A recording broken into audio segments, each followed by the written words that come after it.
This particular podcast is going to look at how to factor the trinomial 3x squared plus 7x plus 2. This trinomial is a little different from other trinomials because the leading coefficient is not a 1, it's a 3.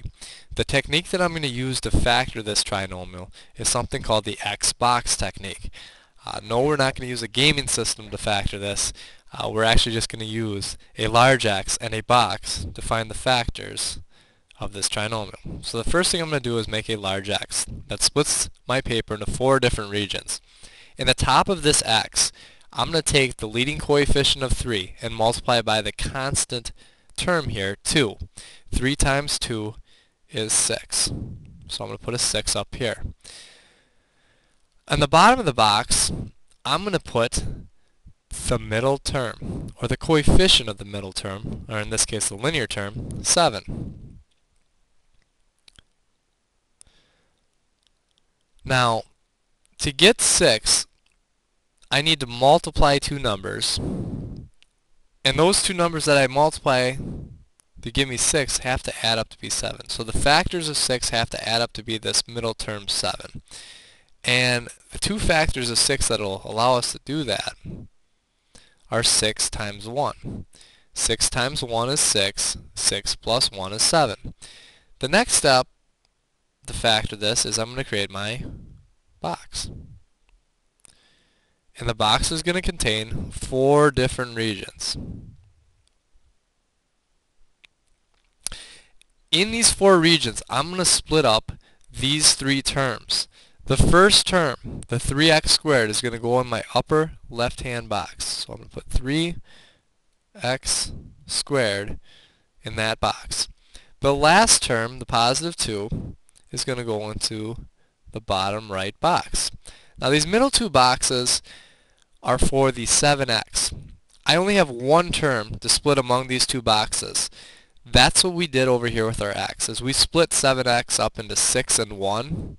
So in these boxes, I'm going to put 6x and 1x. And since we're adding these 2 terms up to get 7x, order does not matter. Addition's commutative, so we could put the 1x in this box, the upper right-hand corner, and the 6x down here, and this will still work.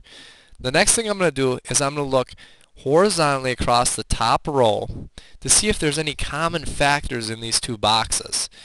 I see there's a 3 in this box and a 6 in this box, which means they have a greatest common factor of 3. I see there's an x squared in this box and an x in this box, so there's a common factor, or a greatest common factor of x in those 2 boxes. So I'm going to bring that 3x out in front. That's the parent of these 2 boxes. Then I'm going to look vertically down this first column. The only common factor between 3 and 1 as a number is 1. And then between x squared and x, the greatest common factor there would be 1x. So I'm going to put an x as the parent of these 2 boxes. If you think of this as like an area problem, when I take this box's top side and multiply by the left-hand side, this times this should give us what's inside the box. So 3x times x is 3x squared. So I know I'm good so far. Then I'm going to go vertically down this column, the second column. 6 and 2 have a greatest common factor of 2, positive 2.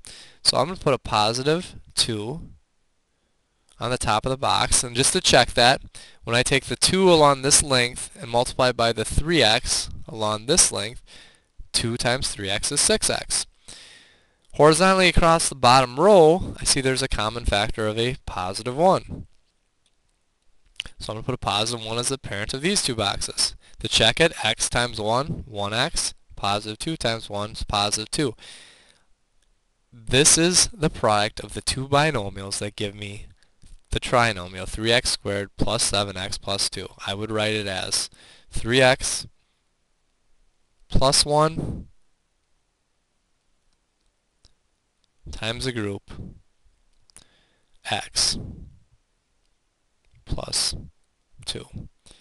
And again, in this case, because it's a multiplication of 2 binomials, it doesn't matter which one we write down first because multiplication is commutative. So you could have x plus 2 times 3x plus 1. To check your answer, you could FOIL it, and you'd end up with 3x squared plus 7x plus 2.